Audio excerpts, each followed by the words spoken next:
Muy buenas tardes a todos y todas quienes nos acompañan esta tarde en este encuentro tan importante sobre, valga la redundancia, la importancia y el significado del derecho a la reparación, organizado por la Oficina Regional para América del Sur del Alto Comisionado de las Naciones Unidas para los Derechos Humanos.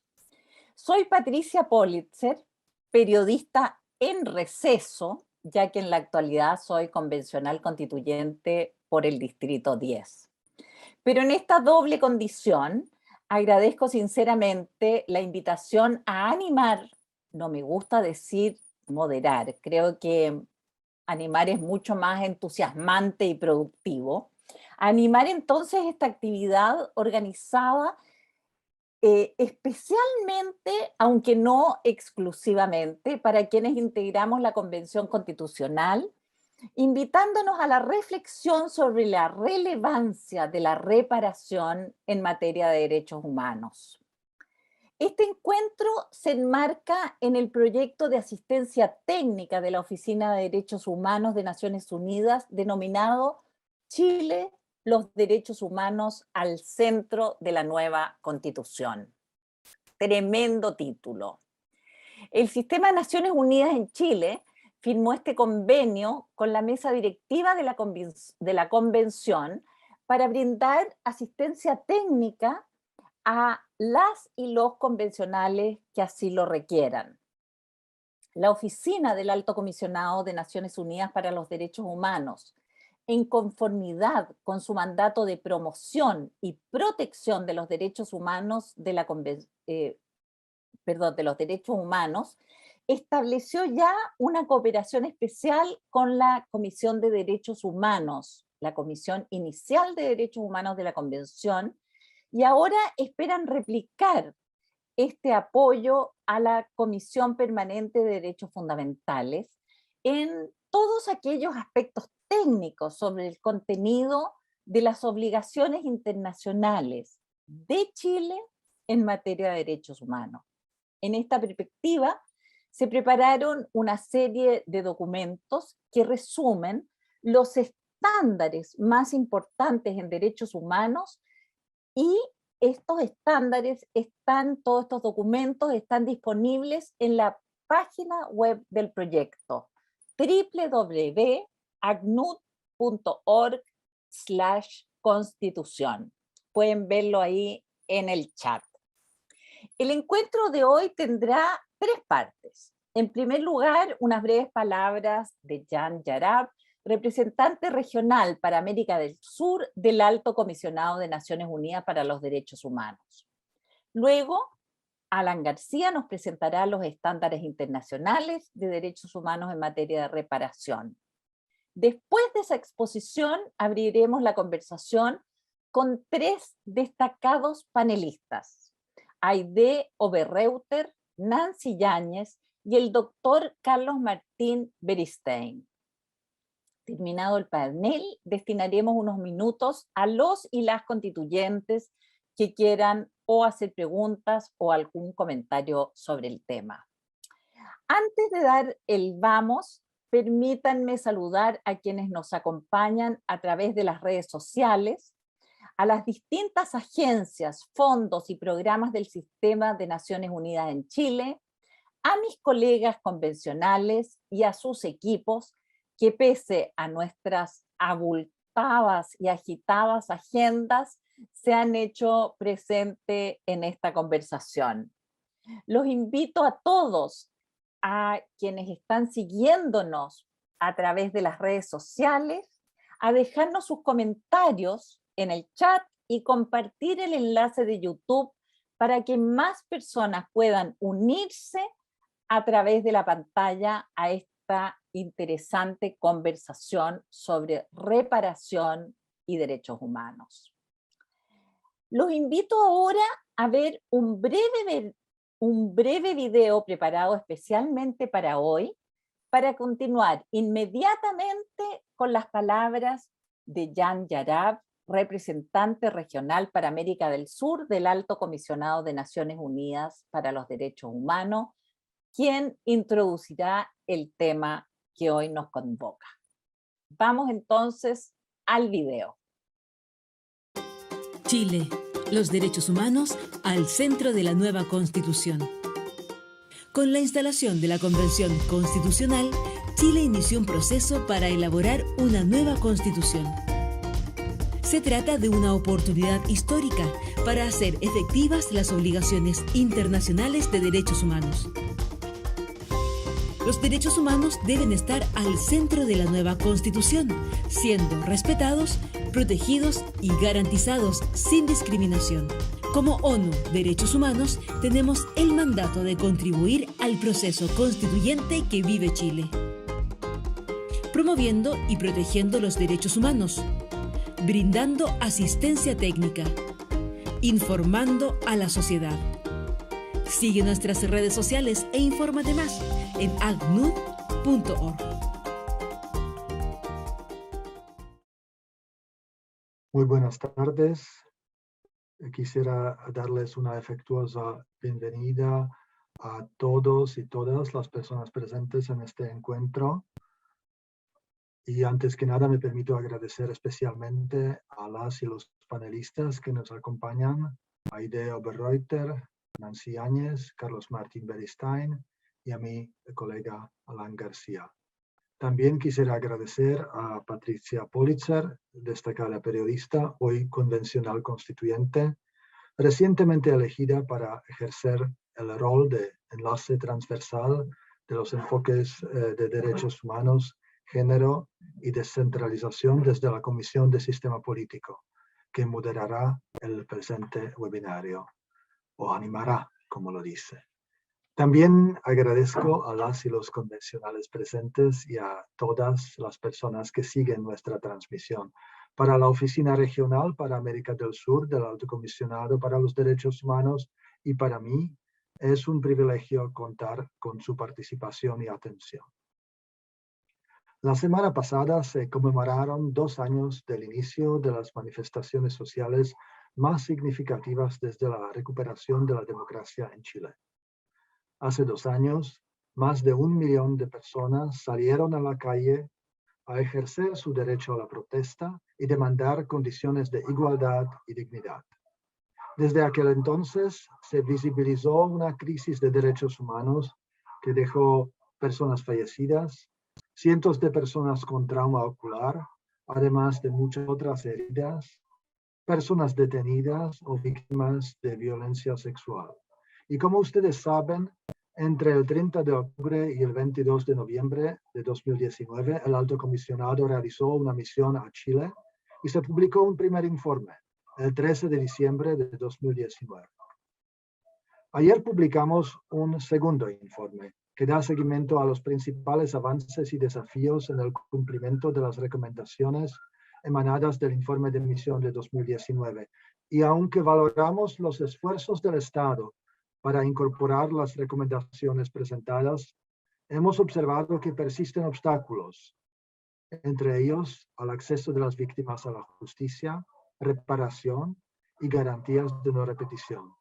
En relación a la reparación, si bien nuestro informe valora el diseño e implementación de programas de apoyo a determinados grupos de víctimas, encuentra limitaciones que no garantizan una reparación integral para las víctimas y sus familias, junto con la falta de reconocimiento de la responsabilidad del Estado. Observamos en las víctimas una sensación generalizada de desamparo. Lo anterior ha sido uno de los principales motivos por los cuales hemos decidido dedicar un webinario al derecho a la reparación, a lo que se suma la pesada herencia de la dictadura y la inacabada reparación de las víctimas de la misma, la gran deuda histórica de Chile hacia los pueblos indígenas y, por supuesto, la importancia concedida por la actual Comisión de Derechos Fundamentales y la Convención Constitucional al considerar la reparación a las víctimas de derechos humanos como un punto relevante en sus discusiones. Las violaciones manifiestas de las normas internacionales de derechos humanos o del derecho humanitario generan un efecto devastador en las víctimas y sus familias, pero también en el conjunto de la sociedad.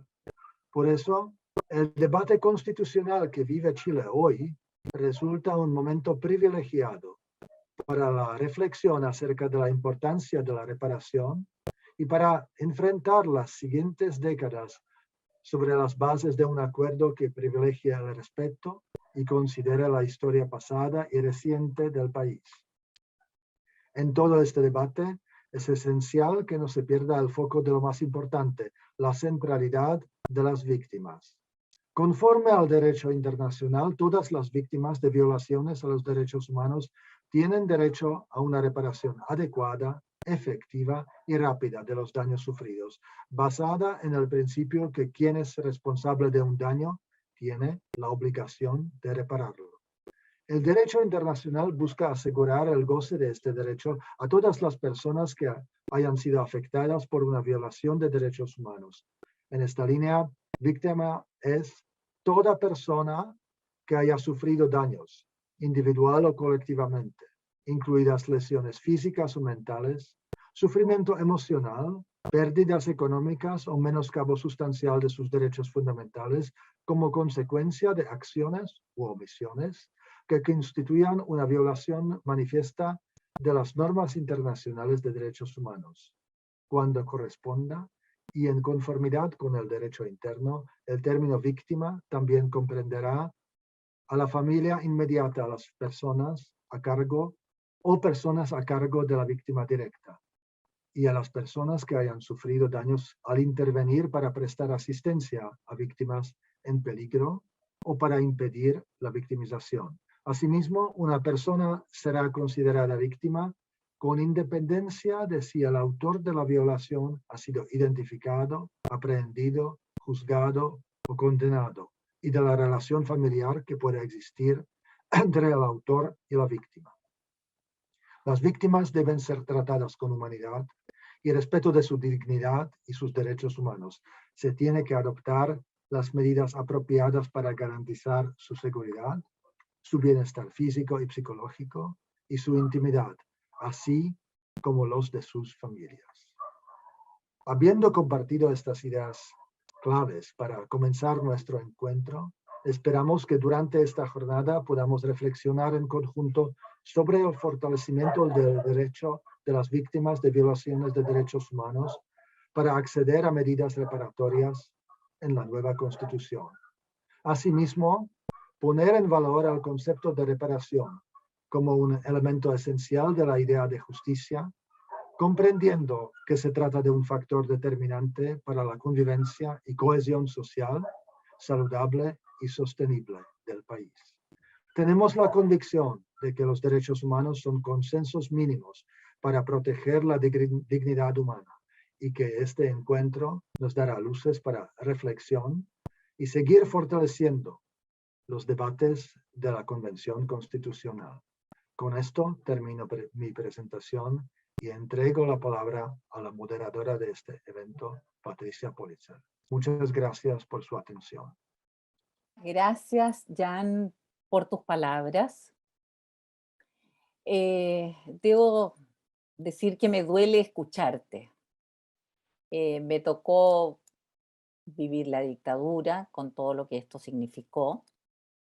Y nunca pensé que íbamos a volver a tener el tema de los derechos humanos en el primer plano en nuestro país. Pero así es la realidad. Así que junto con agradecer las palabras iniciales e inspiradoras de Jan, quiero saludar ahora a Alan García, coordinador de la Unidad Legal y de Análisis de la Oficina en México del Alto Comisionado de Naciones Unidas para los Derechos Humanos. Alan, tienes 10 minutos para presentarnos algo bien facilito, ni más ni menos que las obligaciones internacionales contraídas por Chile al ratificar los diversos tratados internacionales de derechos humanos en materia de reparación. Seguramente, Alan, esperamos que compartas con nosotras y nosotros aquellos aspectos imprescindibles que habrá que tener presente a la hora de pensar y debatir sobre el derecho a la reparación, que es un aspecto que cuando hablamos de derechos humanos muchas veces se nos queda un poco olvidado. Adelante, Alan, con tus 10 minutos. Gracias, Patricia. Muy buenas tardes y no tengo duda de que realmente el desafío que tengo yo, comparado con el que tienen personas como tú en el constituyente, es significativamente mucho más sencillo que este proceso tan inspirador, debo decirlo, que se está siguiendo desde toda América Latina, ¿no? Acerca de lo que está ocurriendo y está próximo a consagrarse pues en Chile como un proceso de renovación constitucional como el que han experimentado ya otros países de la región. Quiero también agradecer obviamente a la Oficina Regional para América del Sur del Alto Comisionado de Naciones Unidas para los Derechos Humanos por la gentil invitación. Es para mí un privilegio compartir este espacio con ustedes, pero particularmente con Carlos, Nancy y Aide como copanelistas esta tarde. Efectivamente, debo empezar por señalar que el derecho a la reparación es un derecho ampliamente reconocido tanto por el Sistema Universal de Naciones Unidas como por el Sistema Interamericano de la Organización de Estados Americanos a los que pertenece Chile. También otros sistemas regionales como el africano, el europeo, de derechos humanos han consagrado, cristalizado el derecho a la reparación. Nosotros podríamos decir que a partir de que un país, un Estado, ha ratificado un tratado internacional, surge una serie de obligaciones directas en relación con los derechos humanos. Por lo tanto, tienen la encomienda uno de respetar, esto es, de no realizar acciones que interfieran con la realización de los derechos por parte de las personas. Tienen la obligación también los Estados de garantizar, esto es, tomar todas las acciones pertinentes que permitan a las personas el acceso a los derechos humanos y tutele el ejercicio, el disfrute efectivo. Tiene la obligación el Estado igualmente de proteger. Esto significa adoptar las medidas para prevenir las violaciones a los derechos humanos, incluida la necesidad de hacerlos exigibles. Tiene la obligación el Estado de promover, ¿no? Los derechos humanos, esto es, adoptar medidas para lograr cambios, por ejemplo, en la conciencia pública, en la percepción, en el entendimiento, en la capacidad para enfrentar un problema de derechos humanos.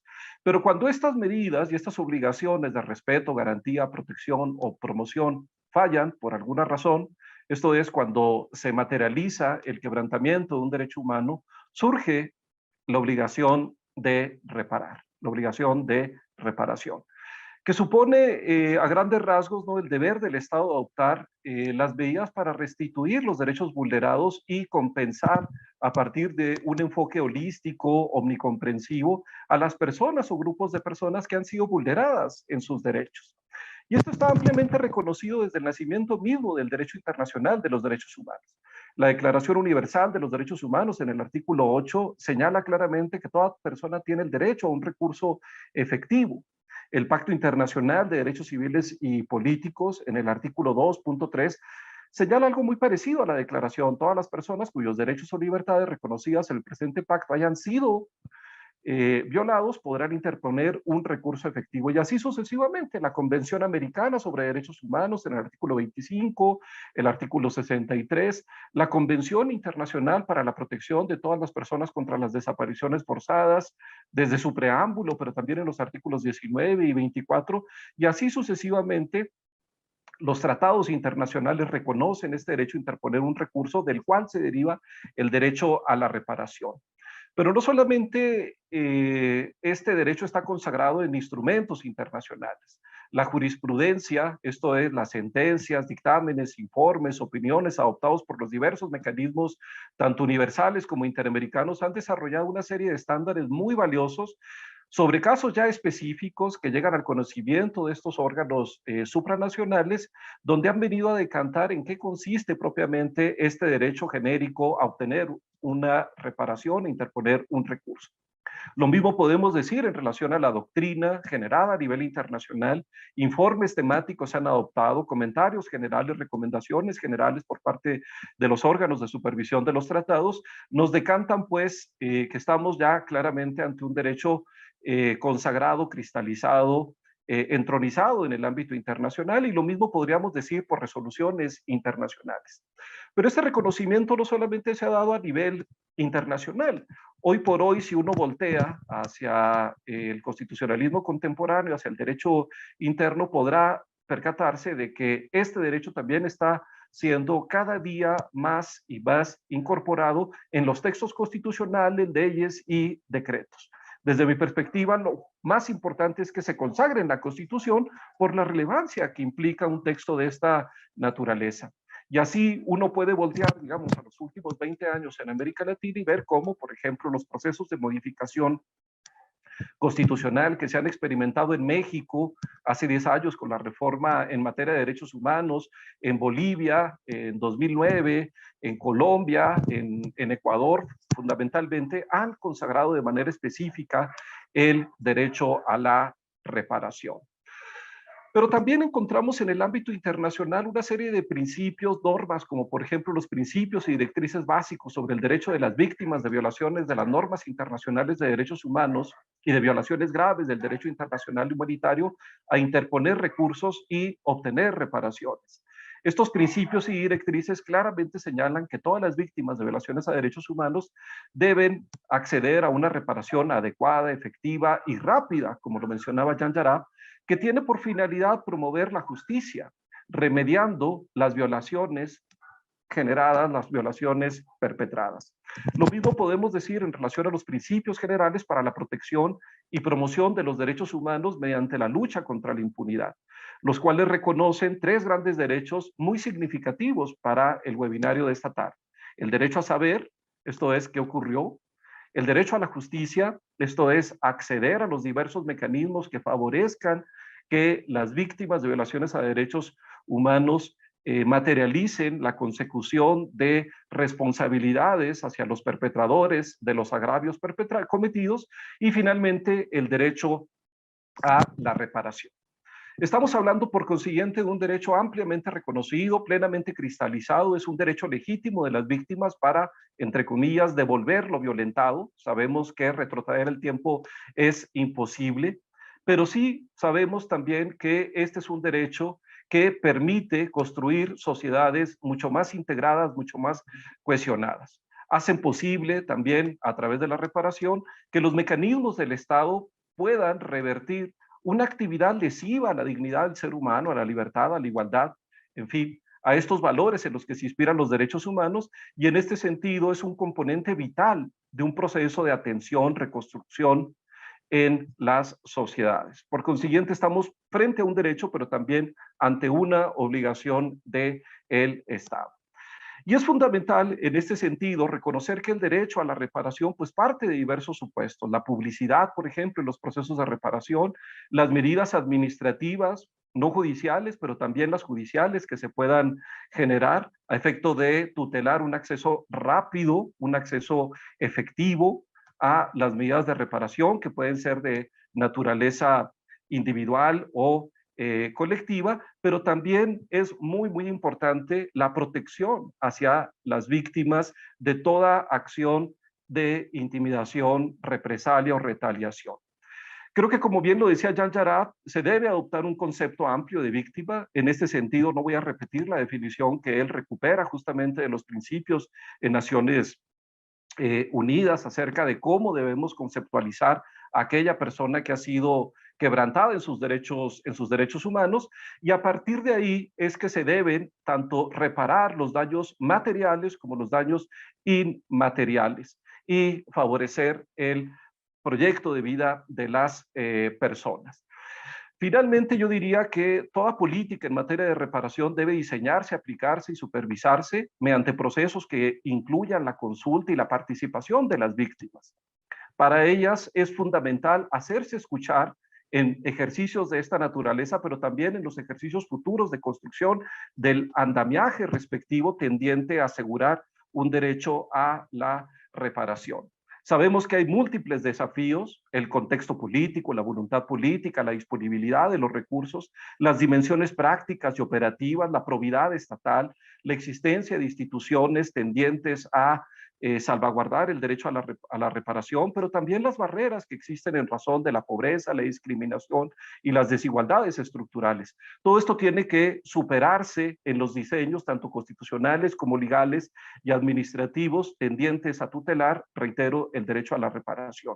Y en este sentido, la seguridad jurídica y la sostenibilidad debe tutelarse más allá de cualquier tipo de fluctuación política. Debe igualmente garantizarse una coordinación interinstitucional a cargo de las entidades responsables de la ejecución de las políticas reparatorias, sin la interferencia política que en muchísimas ocasiones contamina pues el carácter humanitario y la perspectiva de derechos humanos. Y como lo mencionaba, igualmente la seguridad de las víctimas y la confidencialidad de la información. Por tanto, las víctimas en todos estos procesos deben ser tratadas con humanidad, con respeto a la dignidad. Se debe promover la igualdad, la no discriminación, reconocer la interseccionalidad, adoptar una perspectiva de género, pero también un enfoque étnico-cultural, evitar la revictimización o victimización secundaria de las víctimas y garantizar, cuando ellas así lo dispongan, las víctimas me refiero, la interposición de recursos judiciales a nivel interno y a nivel internacional. El reconocimiento de las víctimas como titulares de derecho contribuye a que las víctimas se empoderen, a que se conviertan en un protagonista de la vida pública, y esta participación viene a legitimar cualquier ejercicio tendiente a reconocer y ejecutar el derecho a la reparación. Finalmente, indicaría que como componentes del derecho a la reparación a nivel internacional se contemplan varios: el derecho a la restitución cuando ésta sea posible, la indemnización económica, la rehabilitación, la satisfacción y las garantías de no repetición. Fundamentalmente, todas estas medidas con un enfoque transformador a efecto de evitar que las violaciones que dieron origen al agravio vuelvan a repetirse en el futuro. Siendo así, culmino mi participación reiterando pues que en el ámbito del derecho internacional hay un tesoro de conocimiento, de estándares, que ojalá permeen el trabajo de la Convención Constituyente en Chile a efecto de recuperar los más altos estándares y colocar a esa Constitución a la vanguardia, que inspire al resto de los pueblos de América Latina a retomar el importante derecho a la reparación en favor de todas las víctimas de violaciones a los derechos humanos. Muchísimas gracias. Muchísimas gracias, Alan. Cumpliste estrictamente con tus 10 minutos, así que puedo permitirme hacerte alguna pregunta y darte unos minutitos más. La verdad es que lo primero es que ya nos diste trabajo claro, es decir, la reparación debe estar en el texto constitucional en el que estamos empezando a trabajar. Pero te escucho y dices, bueno, aquí hay 3 derechos fundamentales en torno a este tema que están claramente consagrados a nivel internacional, que es el derecho a saber, el derecho a la justicia y el derecho a la reparación. Mi pregunta es, ¿cómo hacemos que esto que tú nos pides que quede consagrado en la nueva Constitución, a pesar de quedar consagrado, no sea letra muerta? Es decir, ¿cómo hacemos que después que se apruebe, que yo espero que se apruebe con el mismo 80% de votos con que se rechazó la Constitución actual cuando terminemos nuestro trabajo, después de ser aprobada, ojalá muy, muy mayoritariamente, viene todo un proceso de ajustar las leyes y las políticas públicas a la nueva Constitución? ¿Qué sugieres en esa etapa? Gracias, Patricia. Muy interesante la pregunta que me formulas. Si cabe una sugerencia, yo diría que efectivamente es importante, uno, consagrar el derecho, hacer una definición amplia de víctima, establecer ciertos principios sobre los cuales debe tutelarse y asegurarse el respeto al derecho a la reparación. Esto es el principio de integralidad, el principio de enfoque diferenciado, una reparación adecuada, rápida, diligente, etcétera. Y la institucionalidad que se va a encargar de asegurar, pues, de manera efectiva el ejercicio de este derecho. Creo yo que si se mueve el proceso constituyente sobre la base de estas 4 premisas, ¿no? Entendiendo que una constitución en esencia consagra normas de carácter general, abstracto, en fin, y no es una ley, hay ciertas funciones que tendrán que precisarse en las leyes y en los reglamentos o decretos respectivos, pero creo que si hay una buena base constitucional sobre la base de estas 4 premisas que he mencionado, mayores perspectivas de éxito, ¿no? Podríamos visualizar. Ahora bien, yo tampoco descartaría que para asegurar ya propiamente la implementación, ¿no?, de este dispositivo constitucional, que ojalá termine por reflejarse en el texto respectivo, yo tampoco descartaría que se establezca un régimen temporal para la emisión de la legislación secundaria y para la creación de esa institucionalidad, ¿no? Y finalmente, un régimen de asignación de recursos económicos, porque sabemos que hay medidas de reparación que no necesariamente tienen un costo económico, pero hay otras que sí, ¿no? Y hay que hacernos cargo de esa bolsa, ¿no?, en un contexto de recursos limitados, a efecto de que el tema económico financiero no vaya a ser al final del día, en un momento de recesión económica como el que muchos países están viviendo, o de contracción de los mercados, un pretexto para inhibir la asignación de recursos a esta institucionalidad, pero sobre todo las medidas específicas, individuales o colectivas, que terminarán recibiendo las víctimas. Aquí la clave es hacer de toda víctima un beneficiario sobre la base de beneficios que sean transformadores, redignificantes hacia las personas que han sido agraviadas en sus derechos humanos.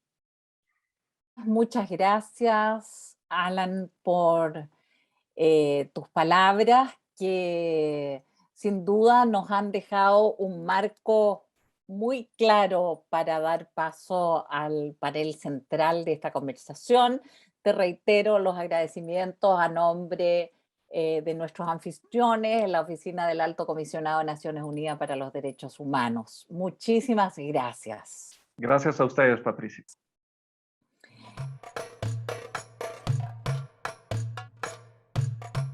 Antes de continuar, quiero saludar especialmente a quienes se nos han unido a través de las distintas redes sociales.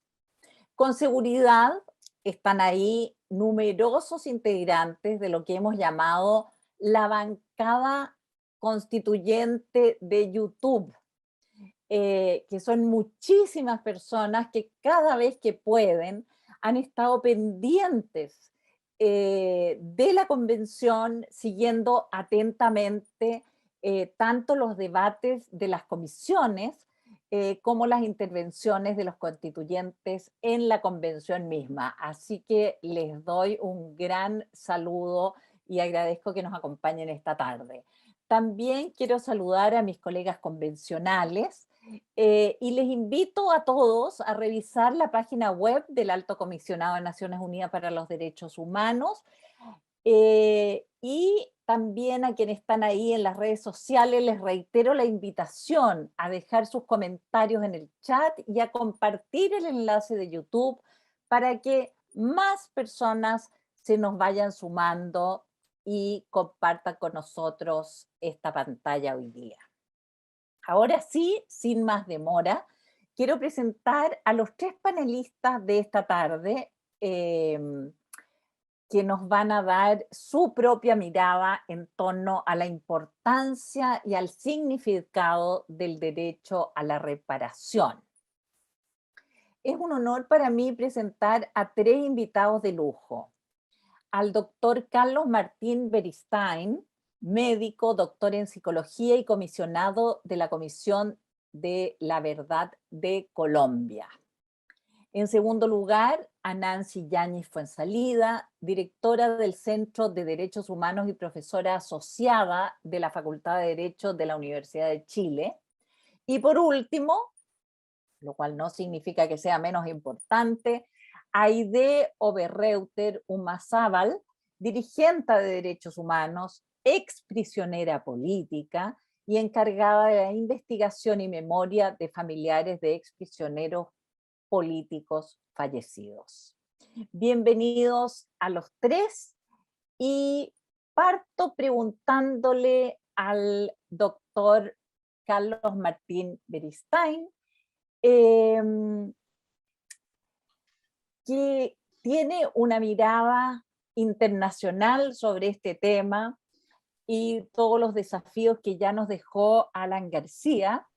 Y quisiera entonces preguntarle a Carlos, con su experiencia internacional, ¿qué nos sugieres, qué nos podrías recomendar para avanzar por un buen camino en la tarea que nos toca a los convencionales constituyentes en Chile? Gracias, Patricia, y bueno, gracias a Jan y al Alto Comisionado de Naciones Unidas por la invitación. Bueno, yo estando de acuerdo, digamos, con lo que se planteó pues antes por el responsable de Naciones Unidas de México, yo diría que por una parte que es muy importante, como él ha señalado, que el derecho a la reparación esté incluido en la Constitución, porque eso le va a dar a todo el desarrollo que venga después, legislativo, de los tribunales, etcétera, le va a dar un marco de actuación. También para las víctimas va a haber un marco al cual hacer referencia en la búsqueda de la defensa de sus derechos, ¿no? Y en ese sentido, digamos, pues los 5 principios que se han señalado, ese enfoque integral de la reparación para superar esas maneras a veces restringidas de ver la reparación como una compensación económica por el daño, sin más, ¿no?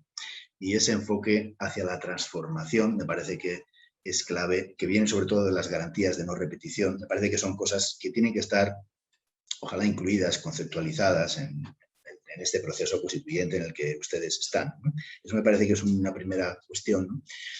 Creo que es muy importante también que lo que ustedes terminen decidiendo y ojalá aprobándose por el pueblo chileno, la reparación hace referencia después a diferentes tipos de mecanismos, y me parece que es muy importante tener en cuenta que hay mecanismos judiciales y mecanismos extrajudiciales, ¿no? Y los dos deberían tener una cabida en el desarrollo posteriormente legislativo, etcétera, que se dé en el país, ¿no? Hay básicamente tres mecanismos judiciales. Uno es el propio tribunal o corte constitucional, que muchas veces interpreta los derechos, ¿no? Otro, por lo menos en otros países lo ha sido, otro son los tribunales penales, ¿no? Que muchas veces en las sentencias penales también incluyen el derecho a la reparación, incluyen la reparación a la víctima, no solamente se centran en la situación de las responsabilidades de los autores, también en la dimensión de las víctimas, y también, por otra parte, los tribunales administrativos, ¿no? Por ejemplo, en Colombia se llama el Consejo de Estado. El Consejo de Estado ha proferido numerosas sentencias que tienen un fuerte componente de reparación, basándose, digamos, en esos estándares internacionales que antes se señalaban, ¿no? Bien, me parece que Alan hacía referencia a esos estándares. Creo que incorporar esos estándares en la propia Constitución, o que haya un mecanismo claro para cómo se incorporen y no tenga que estar discutiéndose permanentemente, me parece que eso es una cuestión bien importante. Ahora, lo que hemos aprendido también en el camino, ¿no? Que además de determinar, bueno, quién es el sujeto de la reparación, digamos antes, tanto Jan como Alan señalaban los sujetos de reparación en otro tipo de conflictos que también Chile se ha enfrentado, América Latina, Colombia se ha enfrentado, ¿no? De violaciones de derechos humanos asociadas a lo que hemos llamado los conflictos socioambientales, ¿no? Digamos, ahí hay que ver también quién es el sujeto de la reparación. Pongo el ejemplo, por ejemplo, en el caso de Colombia, la Corte Constitucional ha decretado incluso, ¿no?, que el río Atrato es sujeto de reparación en función de los impactos sufridos por ese río y por la calidad de vida, la relación de las comunidades indígenas, por ejemplo, afrodescendientes, afectadas por los impactos en el río, en sus modos de vida, en su cultura, etcétera. O sea, ahí hay que ver cómo ustedes van a terminar definiendo también cómo se abordan, digamos, las violaciones de derechos humanos también desde unas perspectivas que no hacen solamente referencia a los derechos a veces civiles y políticos en términos de las agresiones policiales, de la tortura, etcétera, sino también que pueden hacer referencia a otro tipo de situaciones más amplias. Eso es todo un debate, lo ha sido en las constituciones recientes de otros países. Yo estuve parte también de la discusión en el caso de Ecuador, pero me parece que también en el caso de Chile, pues muy probablemente eso será un aspecto que haya que abordar en algún momento, ¿no? Creo que eso es parte también de cómo se incorpora frente a ese otro tipo de conflictos socioambientales también una perspectiva de la reparación que no sea pues una remediación ambiental a la baja, que es lo que ha pasado muchas veces en la mayor parte de los casos y de los países, ¿no? Eso me parece que son cosas como a considerar. Yo diría que también hay una cuestión clave, ¿no? Que por lo menos para que ustedes la discutan, ¿no? Y es que se necesitan unas formas independientes de evaluación del daño, porque cuando uno habla de la reparación, tiene que haber mecanismos de evaluación del daño. Ha habido países, por ejemplo, yo he trabajado también, por ejemplo, en el caso de México, uno de los problemas que ha tenido México durante muchos años es la falta de independencia de los servicios periciales que tienen que hacer la evaluación del impacto, por ejemplo, de casos de tortura, ¿no? Entonces, si quien evalúa esos casos resulta que es parte de la misma institución que detuvo a la persona, ¿no? que produjo la tortura, pues obviamente esos mecanismos no tienen la independencia. Creo que la independencia de los mecanismos de evaluación del daño y de la implementación de la reparación es una cosa que es muy importante considerar, ¿no? Porque si no es muy fácil que la reparación termine pues viéndose más como una herramienta más de lo judicial solamente o de, digamos, de las políticas de un determinado país o de un determinado gobierno, etc. Creo que introducir elementos de independencia en los mecanismos de evaluación del daño, y yo diría por otra parte también en las instituciones encargadas de llevar a cabo la reparación, porque uno de los problemas que hemos visto en muchos países es que quien tiene que llevar a cabo las medidas de reparación a veces es la propia institución del Estado, pero tiene que hacerlo con una lógica de reparación, ¿no? Con una lógica diferente, que respete la dignidad de la víctima, que le ofrezca excusas, que dignifique a la víctima en ese proceso, no solamente que cumpla, digamos, de manera formal determinadas acciones, ¿no? Y eso supone integrar una lógica de derechos humanos en determinadas medidas de reparación, sea de reconocimiento, sea de la verdad, sea de la compensación económica, sea de la dignificación o sea de la no repetición. Entonces creo que ese creo que es otro elemento importante. Y también creo que hay que introducir, dado que la reparación se da en contextos de una relación muy asimétrica, ¿no? Entre los responsables de las violaciones o el propio Estado como tal y las víctimas, ¿no? A veces de ámbitos a veces de extracción social, yo qué sé, pobre, a veces son incluso estigmatizados ciertos sectores, poblaciones, etcétera. Hay una relación muy asimétrica, ¿no? Y creo que la reparación debe ser vista como la restauración de una relación entre las víctimas y el Estado, ¿no? De forma que esa asimetría de poder no se siga manteniendo en estos procesos. Eso tiene, por ejemplo, un ejemplo práctico, ¿no? Lo que hace de la reparación algo reparador no es solamente el hecho de que exista una medida, el nombre de una calle, por ejemplo, en el nombre de la víctima. Si eso no sintoniza con el proceso de las víctimas, si no responde al proceso de las víctimas, a las expectativas de las víctimas, pues pueden ser medidas que tengan muy poco sentido. Entonces creo que es muy importante el criterio de la participación de las víctimas en el diálogo sobre la implementación de las medidas de reparación. Me parece que es muy importante, porque es lo que hace que algo sea reparador o no, no depende solamente de la medida en sí, sino depende del proceso alrededor de la medida. Entonces, cómo las víctimas participan en ese proceso, no son solamente objeto de reparación, sino son sujeto de esa reparación. Eso me parece que es un criterio muy importante. Y para terminar, por plantear algunas de las cosas que me parecen que son claves. La reparación, lo que es reparador se define en el cumplimiento, ¿no? En la práctica, ¿no? Porque uno puede tener a veces una buena sentencia, un buen reconocimiento teórico de un acuerdo, etcétera, ¿no? Pero lo que hace de la reparación algo realmente efectivo es el cumplimiento. Y eso es una especie como en general, de agujero negro en la mayor parte de los casos, ¿no?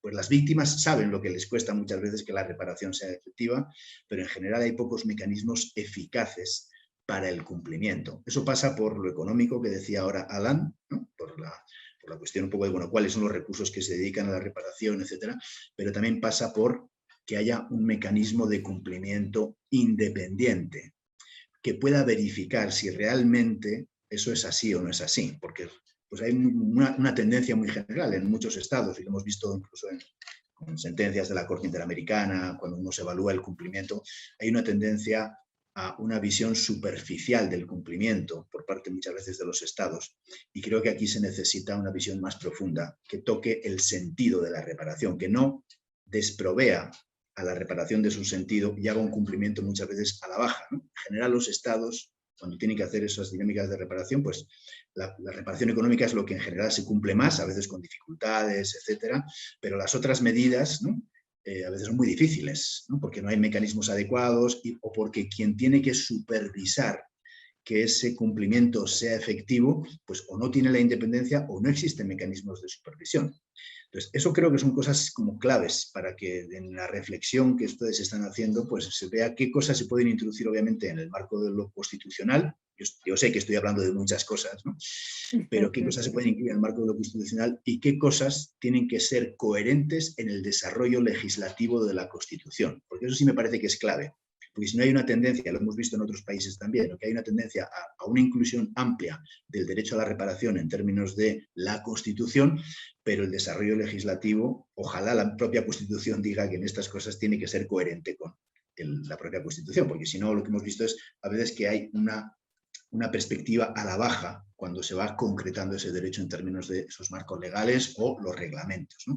El principio de independencia, el principio de participación de las víctimas, el principio de evaluación también independiente del daño, además de las otras cuestiones que se plantearon antes por parte de Alan, del alto comisionado Jan Jarab, me parece que son también claves como para la discusión. Gracias, Carlos, por esta primera ronda. Vamos con Nancy. Tienes prendida tu cámara, Nancy, por favor, y tu micrófono. La verdad es que hay muchos temas que nos han ido quedando. Y yo quisiera pedirte, porque cuando hablamos de derechos humanos inmediatamente se nos viene a la mente la represión. Sin embargo, Carlos hablaba también del tema del medio ambiente. Y en ese sentido, la verdad es que en Chile tenemos algo que a mí me parece francamente obsceno, que tenemos zonas que llamamos zonas de sacrificio, es decir, zonas donde se viola a vista y paciencia de todo el mundo y de manera masiva en esa zona los derechos humanos de esas personas. Con el foco de la reparación y mirando hacia el futuro que puede marcar la nueva Constitución, Nancy, ¿cómo ves tú la posibilidad de reparación en los distintos ámbitos? Pero te pido que no dejes afuera este ámbito de las horrendamente llamadas zonas de sacrificio.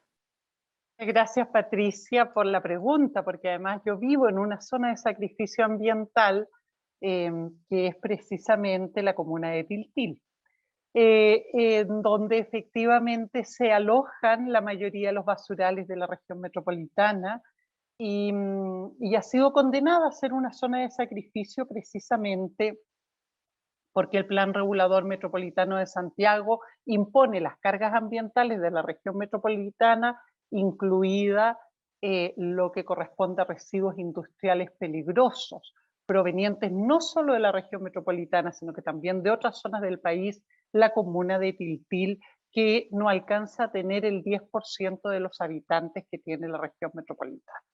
Entonces, no cabe ninguna duda que la referencia es relevante porque cuando hablamos de reparación nos referimos, uno, a distintas situaciones de violación de derechos humanos que, como bien se señaló precedentemente, no solamente tiene que ver con violación de derechos civiles y políticos o las graves violaciones de derechos humanos ocurridas en el marco de las dictaduras militares o gobiernos autoritarios, o incluso en el contexto del ejercicio de la protesta social, sino que estamos hablando de derechos de cómo la reparación se hace efectiva respecto de víctimas de derechos humanos que han soportado de forma desigual las cargas ambientales, como el caso que tú nos planteas, o la circunstancia de la vulneración histórica de los derechos humanos de los pueblos indígenas, por ejemplo, en nuestro país, y que evidentemente, tal y como Jan nos señala, requieren de reparación.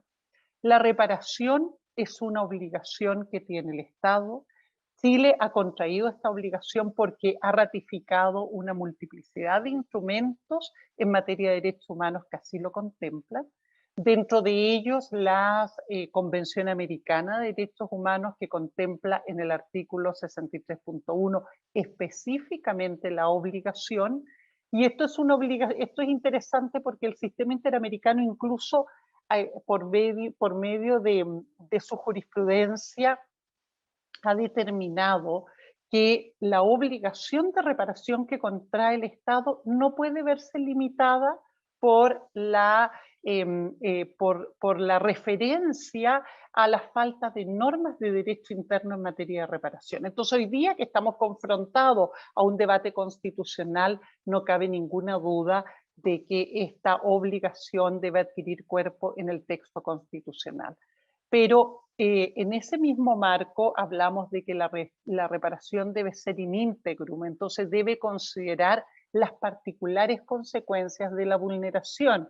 Por lo tanto, considera daños patrimoniales, daños extrapatrimoniales, daños morales y la especificidad de las víctimas, que cuando estamos hablando, por ejemplo, de comunidades locales, pescadores artesanales, campesinos, comunidades que hoy día son territorios de sacrificio, no cabe ninguna duda que debe considerarse las víctimas, no solo los sujetos individualmente afectados y sus familias, sino que el colectivo completo cuya vida se hace inviable en esos espacios territoriales, restituyendo entonces las capacidades ambientales de esos territorios donde se desarrolla sus economías de subsistencia, y por lo tanto tiene lugar el ejercicio de derechos tan centrales como la soberanía alimentaria.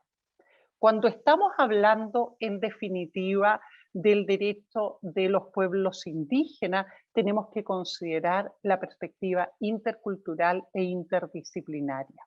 Entonces implica hacerse cargo de la condición sistemática de opresión y subordinación que han vivido los pueblos indígenas, y la determinación de las víctimas, así como las medidas, debe hacerse recurriendo al sistema de vida y costumbre que es propio de los pueblos indígenas.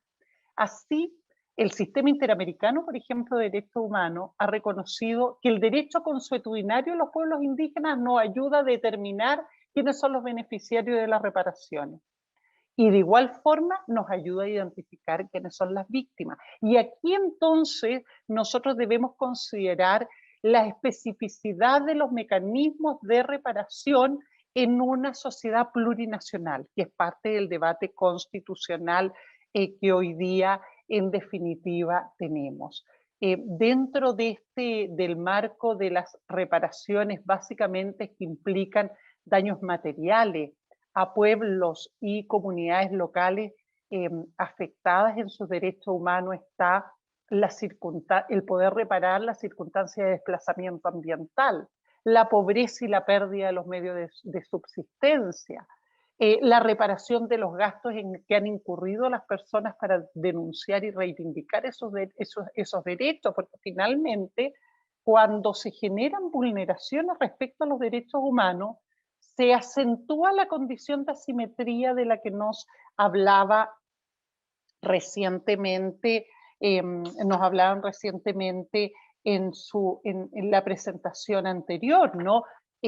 Estas condiciones de asimetría que finalmente hacen que el acceso finalmente a la justicia se vea limitado no solo por problemas estructurales que ya presenta el problema de acceso a la justicia, sino que también por la vulnerabilidad económica y de recursos políticos y de incidencia que tienen en definitiva las personas afectadas. Entonces, hablar de reparación supone generar mecanismos adecuados para el acceso a la justicia de quienes han sido finalmente víctimas de estos derechos. En Chile nos obliga a pensar en un defensor del pueblo y un defensor del pueblo con amplias competencias para conocer de todo el catálogo de derechos humanos, pero al mismo tiempo de poder garantizar el acceso a la justicia por parte de las víctimas. Pero también nos impone la obligación de medidas administrativas, ¿no? Como se señalaba, comisiones de verdad, ¿no? En mecanismos, los sitios de memoria, ¿no? Por medio de los cuales se restablece la convivencia democrática quebrada por la vulneración de derechos humanos. Quiero concluir, para no monopolizar el uso de la palabra, en cuáles son las obligaciones específicas de la reparación respecto de pueblos indígenas. El sistema interamericano ha considerado la garantía de los derechos territoriales de los pueblos indígenas, identificación, demarcación, titulación, rehabilitación y saneamiento de las tierras ancestrales, mecanismos eficaces de reclamación de la tierra, derechos de consulta y consentimiento, estudios de impacto ambiental para evaluar los daños en los territorios, entrega de suministros de agua, particularmente ahí donde se han colapsado las fuentes de agua en las comunidades producto del extractivismo, el reconocimiento de la personalidad jurídica de las comunidades y la abstención del Estado de imponer mecanismos de personería jurídica que finalmente generan divisiones y socavan la cohesión interna de las comunidades reemplazando las instituciones propias, garantizar la participación política, el acceso a la educación conforme a la educación propia y por lo tanto a la educación bilingüe, pero también a la educación intercultural, de modo que se garanticen políticas de educación que permitan competir en igualdad de condiciones con el resto de la sociedad civil, ¿no?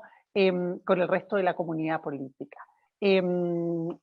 Finalmente, uno podría considerar que de igual forma que lo que ocurre con una cuestión central en lo que respecta a la reparación es la recuperación de una memoria colectiva, es decir, generar un consenso en torno a una historia compartida que está en disputa, porque hasta ahora la historia compartida ha sido impuesta por un determinado sector de la comunidad política que ha ejercido la hegemonía política, particularmente la hegemonía económica, o al mismo tiempo también ha impuesto una sola perspectiva cultural a la hora de establecer cuál es la historia de nuestras relaciones como país. Entonces, construir una memoria histórica que nos permita mirar, por ejemplo, los sucesos que sirvieron de base precisamente para la generación de las leyes sociales en nuestro país y hacernos cargo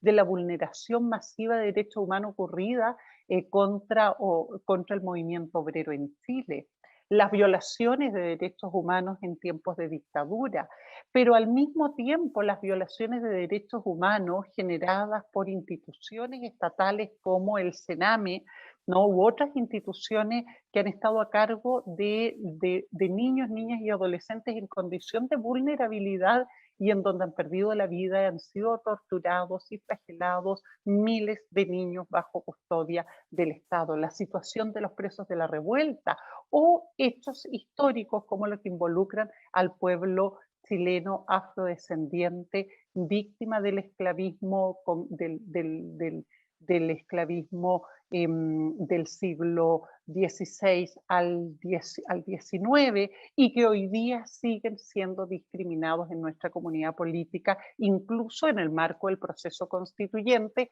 excluido de los escaños reservados. Gracias, Nancy. Y vamos ahora a nuestra tercera panelista, Aide Oberreuter. Aide, espero que tengas prendida ya tu cámara y tu micrófono. Ahí ya te veo. Estás sin micrófono todavía. No, ahora estoy con micrófono. Ahora sí, perfecto. Bueno, hemos estado, la verdad, hablando muy en teoría, pero Aide es ex prisionera política y conoce bien de lo que estamos hablando más allá de la teoría. Aide, ¿cuán en deuda estamos como país en materia de reparación? ¿Y qué esperarías tú de la nueva Constitución? Gracias, Patricia. Mira, yo creo que es súper conveniente que además quede establecido que cuando hablo, no hablo por mí, sino que hablo por el conglomerado al cual está asociado la corporación que yo represento, que es el Comando Unitario de Exprisioneros Políticos y Familiares. Soy también parte del directorio de la Corporación Derechos en Común. Entonces, hablo por ellos y hablo por mí también, a través de estas representaciones. ¿Cuánto en deuda, cuánto falta, cuánto todo? Es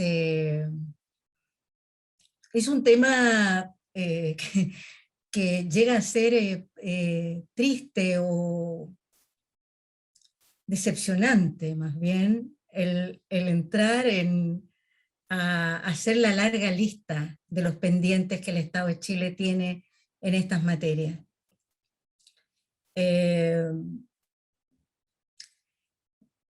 Desde nuestra perspectiva, el Estado de Chile tiene una larga tradición de no concurrir a la reparación de las víctimas de violación a los derechos humanos.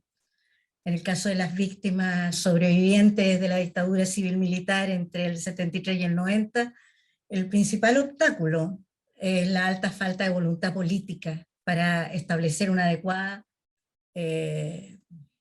política de reparación.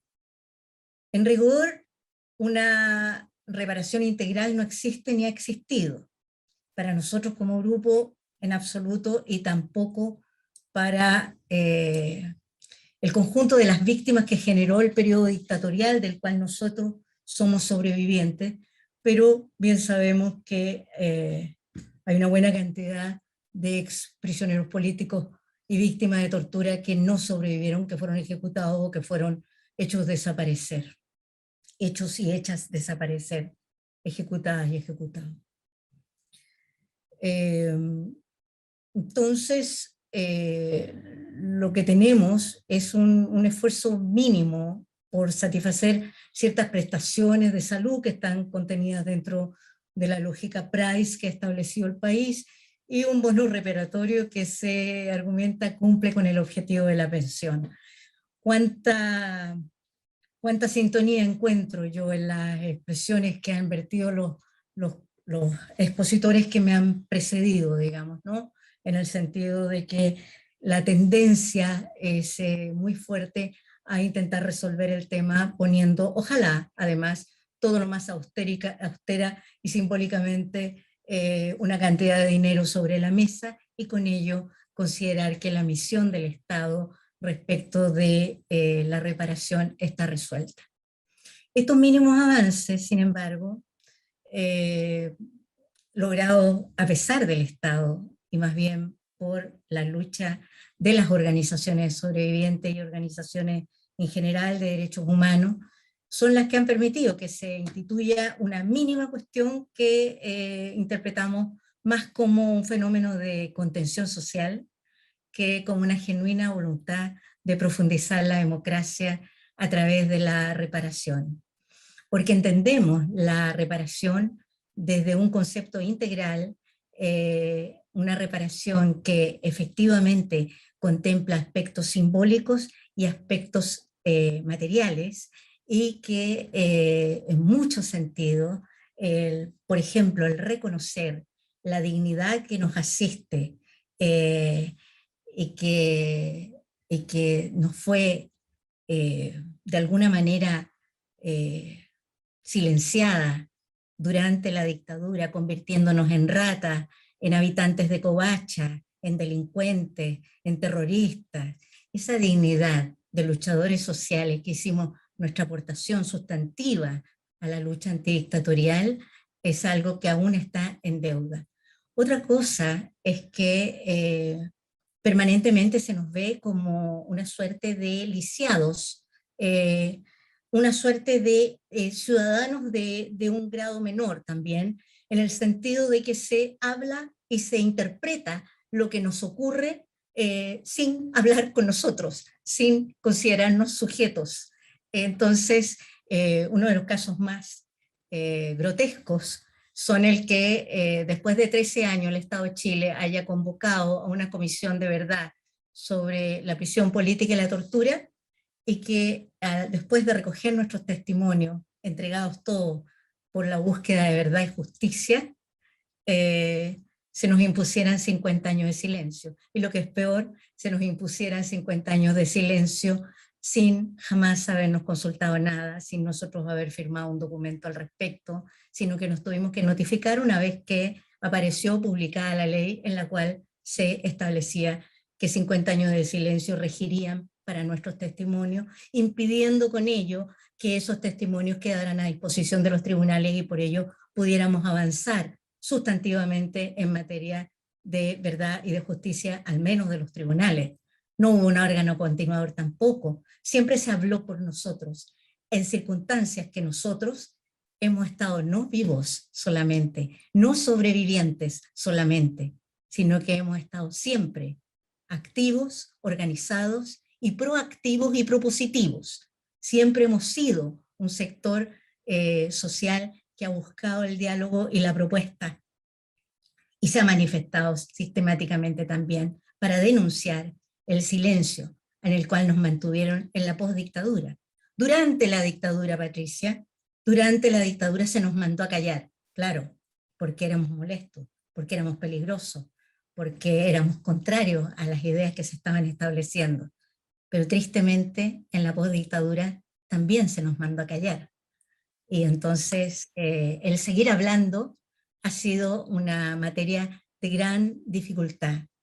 Hemos dicho muchas veces que queremos el levantamiento de los 50 años de silencio en conjunto con un sistema que permita proteger la privacidad de aquellos que prefieren mantener su información en reserva. Sin embargo, incluso hemos ingresado más de un proyecto en el legislativo al respecto. Sin embargo, ahí estamos. Ahora, en segundo lugar, como sobrevivientes agrupados en el Comando Unitario y con la colaboración de abogados y abogadas de derechos humanos, confeccionamos un proyecto de ley de reparación integral que cumple con los estándares internacionales a los que el Estado está obligado. Ha estado en el escritorio de al menos 2 de los últimos gobiernos, sin ninguna intención de impulsarlo concretamente. La falta de cumplimiento con la reparación debida a todo este mundo de gentes que, en mi caso particular, ya que me preguntaste a mí en lo particular, acá me tomo para mí esta parte y digo, yo tenía 19 años para el golpe, hoy día calzo casi 70 años, y aquí estamos todavía. Entonces, ni ha sido oportuna, ni ha sido adecuada, ni ha sido rápida, ni ha sido efectiva, en fin. Como dice el relator Salvioli sobre la verdad, la justicia, reparación y las garantías de no repetición, reparación que no es oportuna no es reparación, ¿no?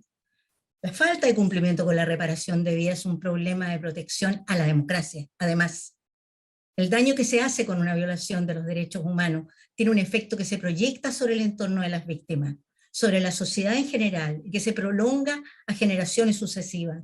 Tiene, por tanto, un carácter de daño permanente que se proyecta en el tiempo. El silencio sobre los hechos es un contribuyente fundamental de la impunidad. La impunidad, entendiéndose como la falta de castigo adecuado por los hechos, tiene consecuencias tremendas sobre cualquier comunidad política. Produce un efecto disuasivo y opresor sobre la capacidad de actuar políticamente para transformar la realidad, sobre la capacidad de actuar políticamente y profundizar la democracia más allá de los limitantes actuales. La impunidad genera un beneficio político directo en las agendas autoritarias en cualquier país. Aide, Principios políticos que en general están detrás en estas cosas son, obviamente, respecto de el rol que deben jugar los derechos humanos. El título de este webinario lo señala con toda claridad, la centralidad de los derechos humanos, y en ello los 5 pilares que ya han sido mencionados: la verdad, la justicia, memoria, reparación, la garantía de no repetición. Yo creo que hasta ahí por ahora. gracias, Aide. La verdad es que el tiempo siempre es un tirano. Entonces quiero proponerles una segunda ronda, pero al revés. Partiendo por Aide y terminando por Carlos. Les pido que sean breves porque nos quedan menos de 15 minutos, se supone.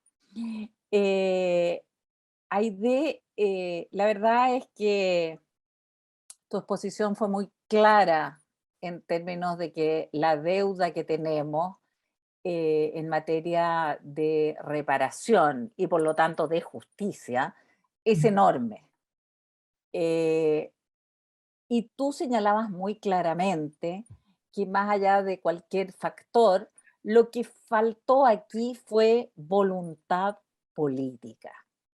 Y en esa perspectiva quiero preguntarte si en este proceso constitucional que está en marcha, este proceso que se abrió como un camino para superar la profunda crisis política y social que vive el país, si tú percibes que en este nuevo rumbo que debiera tomar el país, ¿habrá voluntad política real? ¿Tienes esa esperanza? Tanto es así, Patricia, que hemos puesto todas nuestras energías en el diálogo constituyente, razón por la que estamos presentes hoy día aquí y profundamente agradecidos de este espacio, porque ya tenemos suficiente experiencia, 40 años de viejo orden, que no ha sido capaz de atender, de prestar atención, de considerarnos sujetos de derecho. Por lo tanto, hemos puesto nuestras esperanzas en la Constitución, pero no solo la hemos puesto de una manera restrictiva en el sentido de alcanzar verdad y justicia para nuestros sectores, sino que entendemos que somos parte activa de una sociedad que ha sido afectada en su conjunto y que por lo tanto las medidas que estamos considerando son medidas que cuando hablamos de reparación integral hablamos de la sociedad que está involucrada, ¿no? Es evidente que en este proceso se reafirmarán los derechos humanos fundamentales a los que Chile está obligado. Eso es parte de la base, ¿no? Pero además debe entenderse que el ejercicio de la democracia no consiste simplemente en no ser vejado en los derechos fundamentales, sino que además el ejercicio libre y seguro y la capacidad de influir en la toma de decisiones individual y colectiva. Está la concepción de los derechos en común que hemos desarrollado y publicitado como derecho a la política. En una democracia, el poder participar políticamente en organizaciones de distintos tipos, en los territorios, en grupos temáticos, gremiales, es y debe ser un derecho fundamental. En democracia, la política es un derecho humano. Obviamente, consideramos que el sistema de derechos humanos en su conjunto debe ser reconsiderado. Y entre ellos pongo un tema que hemos nosotros desde antes de la comisión Balech ya estábamos propiciando, hay múltiples documentos al respecto, comisión calificadora permanente, no un órgano que se abre y se cierra, comisión calificadora permanente que permite investigar, otorgar a la calificación de víctima de una violación de derechos humanos, independiente de los procesos judiciales que busquen culpables, etcétera, etcétera. Siguiendo un programa nacional de reparación, hemos pensado, tal y como ha señalado muy bien Nancy Yáñez, en un defensor del pueblo, que en el fondo sea una institución que tenga facultades efectivas para representar a las víctimas en instancias judiciales, además de promover el respeto a los derechos humanos. Educación en derechos humanos, Consejo Nacional de Derechos Humanos, etcétera, etcétera. Pensamos que la binominalización de la institucionalidad de derechos humanos ha sido un efecto fatal de origen ¿no? Y que nos parece que no debe seguir siendo así. Ahora, respecto a las proyecciones de la reparación integral que nosotros esperábamos o esperaríamos ver reflejadas en la constituyente, es que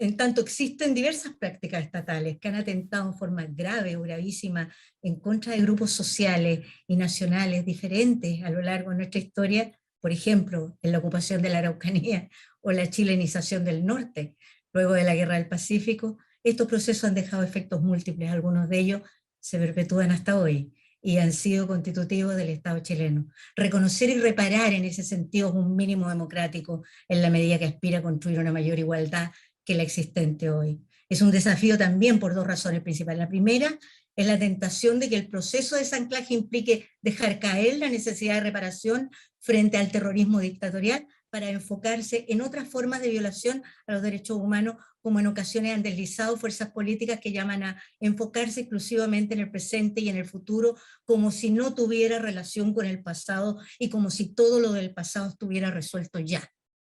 No sabemos si esas posiciones pecan de ignorancia o mala fe, pero la verdad es que resulta incompatible el profundizar la democracia y perpetuar la impunidad frente a los graves crímenes cometidos por el Estado de Chile.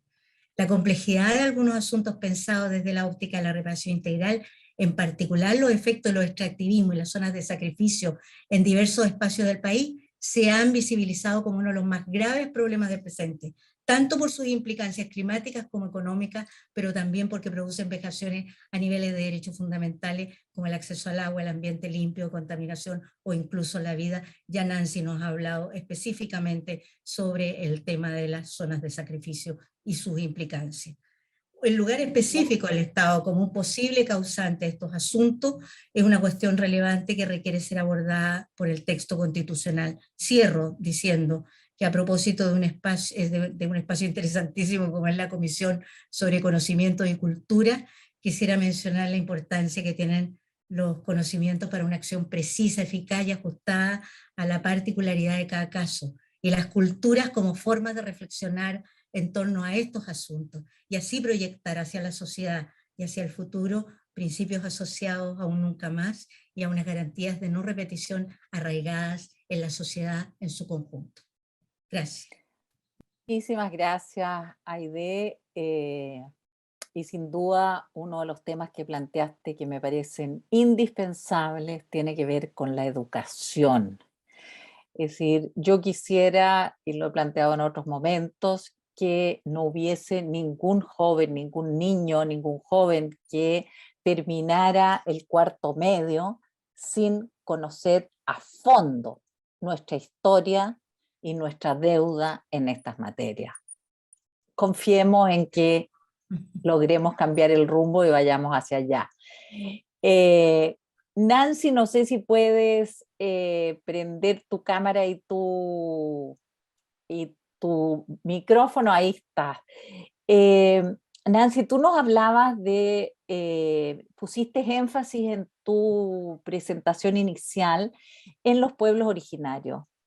La verdad es que a mi juicio uno de los temas impactantes en términos de invisibilización de nuestra sociedad que ha quedado en evidencia de manera brutal en estos primeros meses de trabajo de la Convención Constitucional es precisamente el de los pueblos originarios.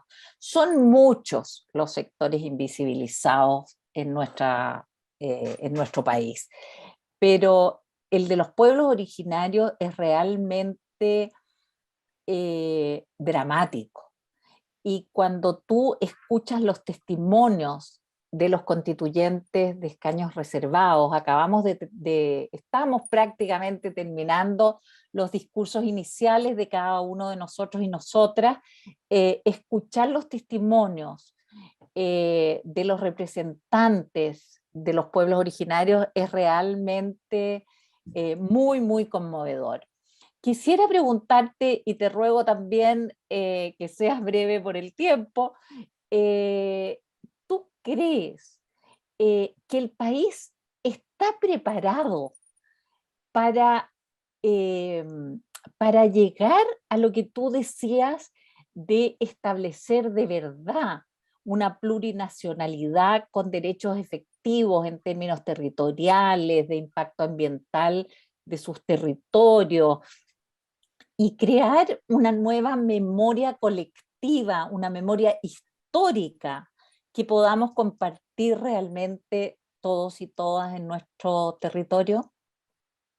Muchísimas gracias, Patricia, por la pregunta. La verdad que yo creo que no tenemos margen a ese respecto, ¿no?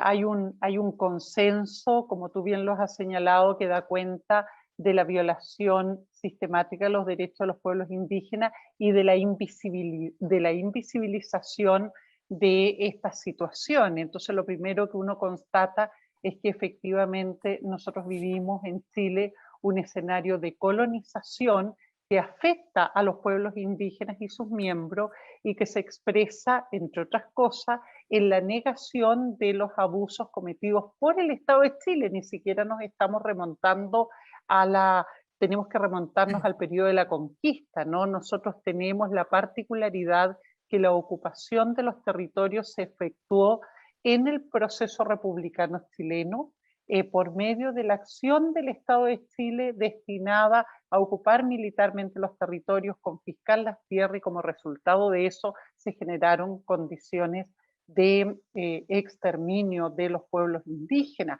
de exterminio físico y cultural, como claramente Aide lo señalaba. Entonces, en ese escenario, evidentemente no cabe duda de que si es que el Estado de Chile pretende lealtad de los pueblos indígenas respecto al modelo de Estado, y si finalmente, en definitiva, el Estado de Chile quiere reivindicar los principios democráticos que conforman la convivencia pacífica en un Estado respetuoso de los derechos humanos, no puede hacerlo sin los pueblos indígenas. Y por lo tanto no puede sino reconocer la condición de pueblo de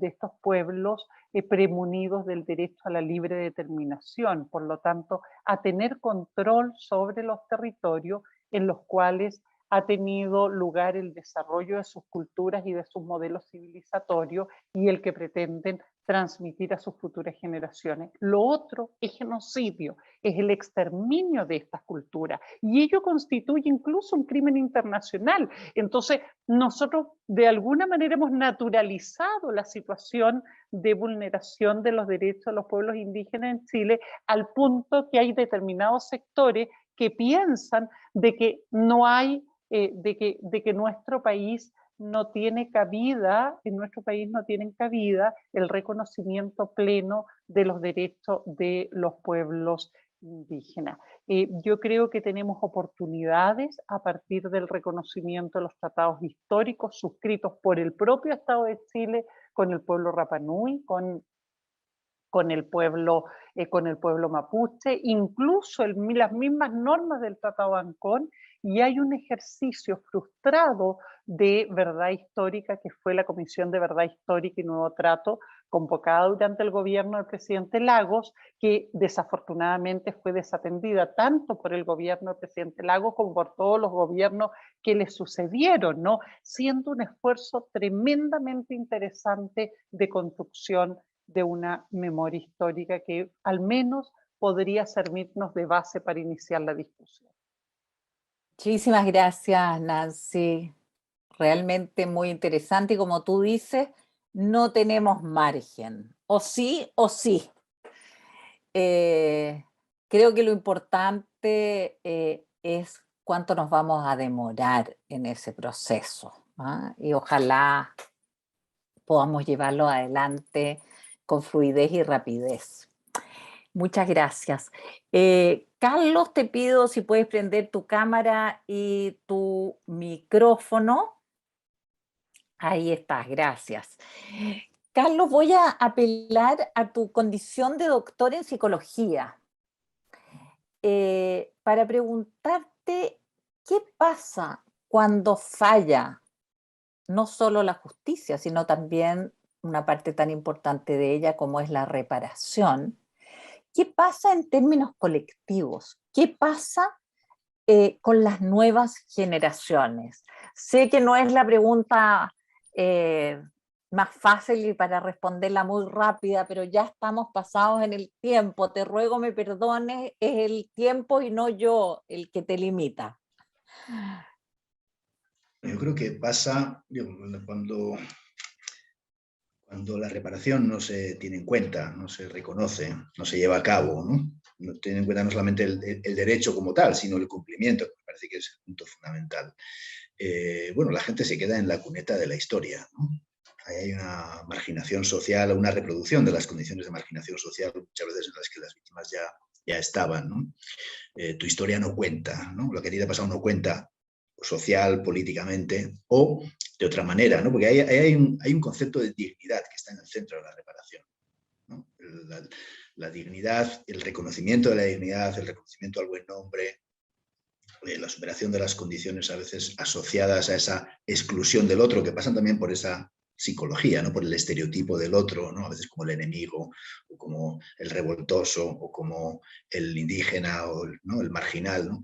Y me parece que la reparación es un aporte significativo, primero al reconocimiento de la dignidad de la gente, ¿no? Y no se puede construir la democracia sin basarse en el reconocimiento de la dignidad de las víctimas y el reconocimiento de sus derechos como tal.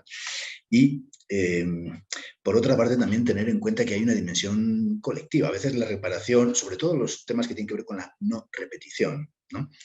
Hacen énfasis muchas veces a medidas colectivas que tienen un impacto más allá. Para que la violación no se repita, hay que poner en marcha mecanismos de transformación en cómo, desde cómo actúa la policía tal vez, o cómo se evalúan las violaciones de derechos humanos, o sea, tiene un potencial transformador esa reparación, que no se queda solamente en el caso individual, muchas veces que se puede ver en una comisión o se puede ver en un juicio, ¿no? Creo que eso obviamente contribuye a una memoria de las nuevas generaciones, ¿no?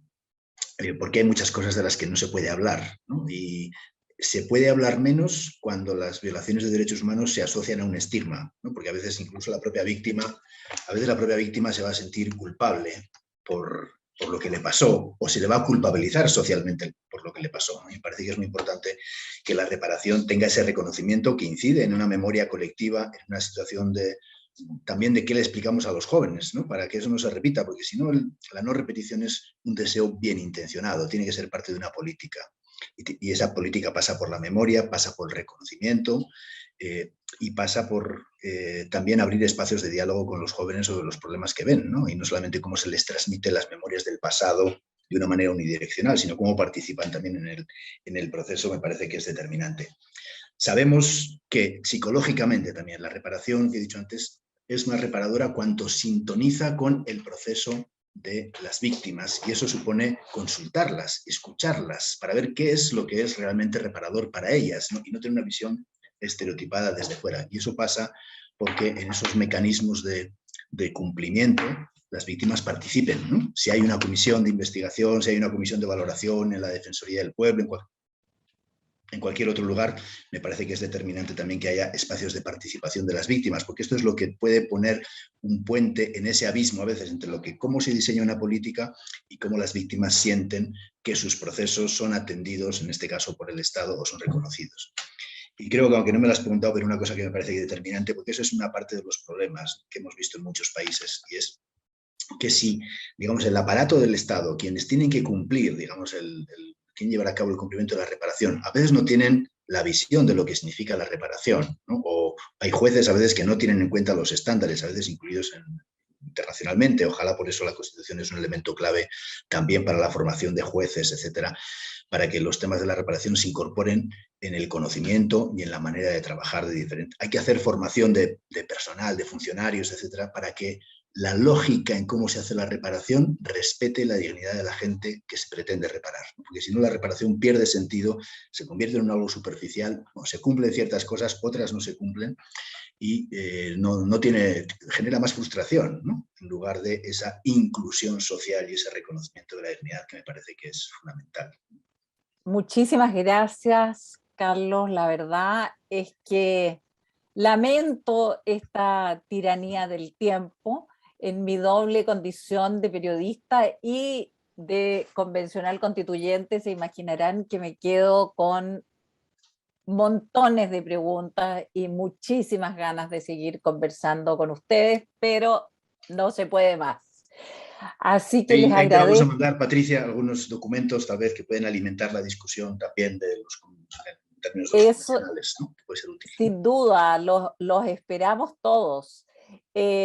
Agradezco una vez más a quienes nos acompañaron esta tarde, especialmente a Aide Oberreuter, a Nancy Yáñez, a Carlos Beristain y a Alan García. Agradezco también a quienes estuvieron con nosotros a través de las distintas redes sociales. Aprovecho de contarles que la grabación de esta conversación quedará disponible en el canal de YouTube del Alto Comisionado de Naciones Unidas para los Derechos Humanos, así que para que le cuenten a sus cercanos que no pudieron estar hoy con nosotros. Le reitero a mis colegas convencionales la invitación que nos hiciera la Oficina del Alto Comisionado de Naciones Unidas para aprovechar de alguna manera lo que señalaba Carlos, sus conocimientos y los materiales que han preparado para construir a nuestra tarea histórica de elaborar una nueva constitución para Chile que tenga como columna vertebral el respeto profundo a los derechos humanos. Finalmente, mis agradecimientos a nuestro anfitrión, Jan Yarab, por haberme invitado a animar esta conversación, y lo dejo a él con la palabra para que cierre esta conversación que ha sido extraordinariamente productiva. Gracias, Patricia, y quiero agradecer nuestro panel de lujo que tuvimos.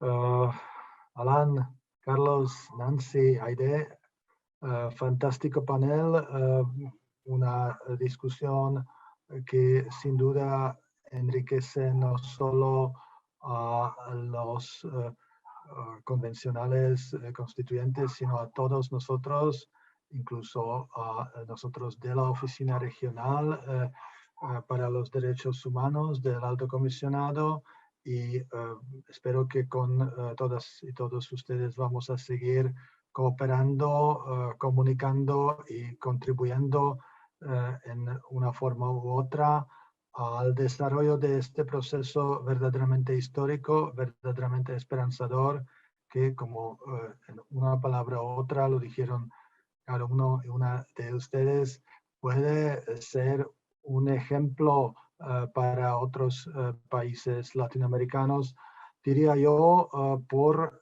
la excepcional legitimidad de este proceso democrático impulsado, en este caso, más que en los otros casos de constituciones adoptadas en las últimas décadas, impulsado verdaderamente desde abajo por la ciudadanía, y el proceso nos parece es igual de importante, como también lo destacó Carlos varias veces, igual de importante como el resultado sustantivo. Y con esta legitimidad, con este proceso incluyente y con el compromiso que los derechos humanos estarán al centro de la nueva Constitución, esperemos que verdaderamente esto será la oportunidad que en este caso se va a utilizar para construir una nueva realidad en este país.